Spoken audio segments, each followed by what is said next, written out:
Andiyan si Alexis, bubuhatin niya itong downer. Yan. Tutulungan lang niya makatayo. Kasi araw-araw binubuhat namin to. Hindi siya nakakatayo. Pag nakatayo, lumalakad naman. So okay naman siya. Galing sa herds, hindi na naka-recover. Gagawin ni Alexis, i-lift niya. Hop, tinan nyo. Hindi siya makatayo. Oh. Kulang sa kwan. No energy. Yan si Alexis. So tapos na milking. So gagawin naman namin ngayon, magseset ng mga break. Tapos mag-yard wash kung may chance kami. Habang nag-aantay na matapos kumain yung mga herd sa feed pad. Hop, natanggal. Yabot.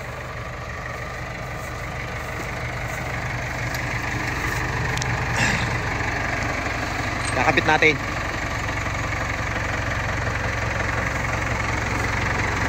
Hop. Okay, angat.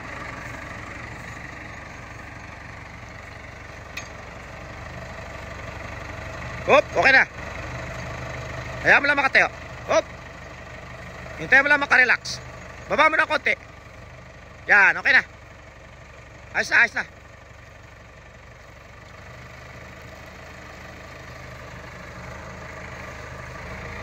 Meron talagang mahinang baka. Nangyayari talaga yan.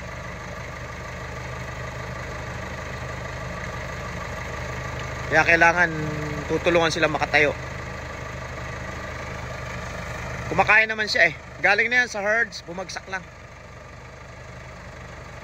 So hindi na naka-recover. Hanggang sa maka-recover siguro.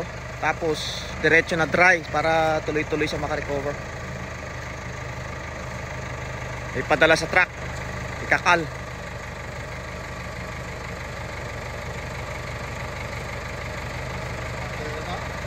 Oh, pwede na yan. Lalakad na yan.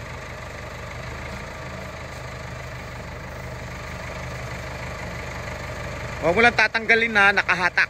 Baka... Sige, dyan ako sa unahan niya. Yan.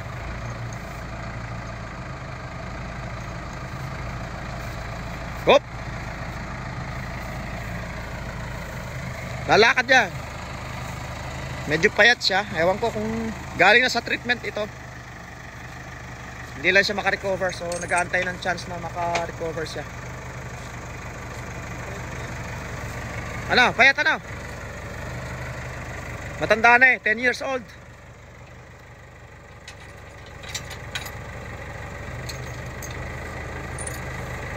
Malakad siya pagka nakatayo. Kailangan ng tulungan. See? See?